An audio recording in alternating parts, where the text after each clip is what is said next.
அனைவருக்குமே வணக்கம். சற்று முன் கிடைத்திருக்கக்கூடிய ஒரு மிக மிக முக்கியமான செய்தி ஒன்று வெளியாகியுள்ளது.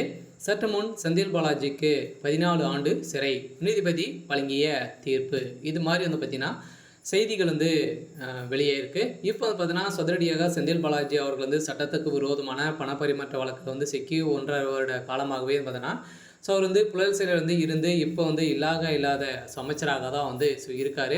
ஸோ இந்த நிலையில் இப்போ இவருடைய வழக்கு விசாரணைக்கு எடுத்துக்கப்பட்டிருக்கக்கூடிய நிலையில் இந்த விசாரணை அடிப்படையில் மீண்டும் பார்த்தீங்கன்னா தமிழக அரசு அதிரடியாக செந்தில் பாலாஜியுடைய வழக்கில் ஏமாற்றும் விதமாக பார்த்தீங்கன்னா 2000 பேருக்கு மேலே பார்த்தீங்கன்னா இதில் இப்போ பார்த்தீங்கன்னா சாட்சிகளாக சேர்த்துருக்காங்க. ஸோ இந்த வழக்கின் அடிப்படையில் 2000 பேருக்கு பார்த்தீங்கன்னா இப்போ ஒரு கிரிக்கெட் மைதானம் தான் தேவை அப்படின்ற மாதிரி பார்த்தீங்கன்னா இப்போ நீதிபதி தீர்ப்பு வழங்கியிருக்கக்கூடிய நிலையில் தான் இப்போ அதிரடியாக தமிழக அரசுக்கு அதிரடியாக நீதிமன்றம் அதிரடியாக ஒரு உத்தரவு போட்டிருக்காங்க. இதுக்கு உத்தரவின் அடிப்படையில் செந்தில் பாலாஜி அவர்களுக்கு 14 ஆண்டுகள் சிறை தண்டனை விதிக்க போகிறதாக ஒரு தகவல் வெளியே இருக்குது. ஸோ இதை பற்றி இந்த வீடியோவில் நம்ம முழுமையாக பார்க்கலாம். ஸோ அதுக்கு முன்னாடி நம்ம சேனலுக்கு இப்போ தான் நீங்கள் முதல் முறையாக வந்திருக்கீங்க அப்படின்னா மறக்காமல் நம்மளுடைய சேனலை சப்ஸ்கிரைப் பண்ணி சப்போர்ட் பண்ணுங்கள். ஸோ வாங்க வீடியோக்குள்ளே போகலாம்.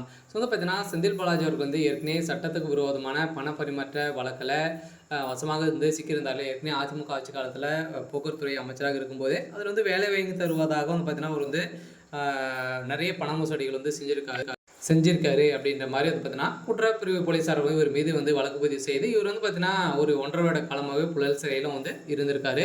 ஸோ இதன் அடிப்படையில் தான் இப்போ செந்தில் பாலாஜி அவர்கள் பேசிய ஒரு முறையில் இப்போ குற்றஞ்சாட்டப்பட்ட அரசியல் காழ்ப்புணர்ச்சி காரணமாக முன்னாள் அமைச்சர் செந்தில் பாலாஜி எம்எல்ஏ தெரிவித்திருந்த நிலையில் கரூர் அருகே உள்ள பொண்டு தன்றாம்பட்டு புதூரில் உள்ள தனியார் மகளிர் கல்லூரி ஒன்று நேற்று நடைபெற்ற நிகழ்ச்சியில் மாணவர்களுடன் கலந்தாய்வு கொண்ட செந்தில் பாலாஜி அவர்களின் கேள்விக்கு பதிலளித்து பேசியது பெண்கள் மற்றும் அரசு அதிகாரிகளிடையே மக்களுக்கு சேவை செய்வது போல அரசியலும் ஈடுபட்டு பெண்களுக்கான உரிமை தொகையும் சேவைகளை பெற வேண்டும் என மீது ஊழல் குற்றச்சாட்டின் எனக்கு எவ்வித சம்மதமும் இல்லை என முன்னாள் முதல்வர் பழனிசாமி மீது நம்பிக்கை இல்லை என 18 எம்எல்ஏக்கள் ஆளுநருடன் புகார் அளித்திருக்கிறோம். ஸோ இந்த நிலையில் அதன் பிறகு வழக்கு பதிவு செய்யப்பட்ட நிலையில் வேலைக்காக 1.5 லட்சம் ரூபாய் இழந்ததாக சொல்லும் நபர்கள் ரூபாய் 50 லட்சத்துக்கு வழக்கறிஞர்களை நியமித்து நீதிமன்றத்தில் வாதாட முடிகிறது என்றால் அது பின்னணியில் யார் இருக்கிறார்கள் என தெரிவித்துக் கொள்ளலாம் என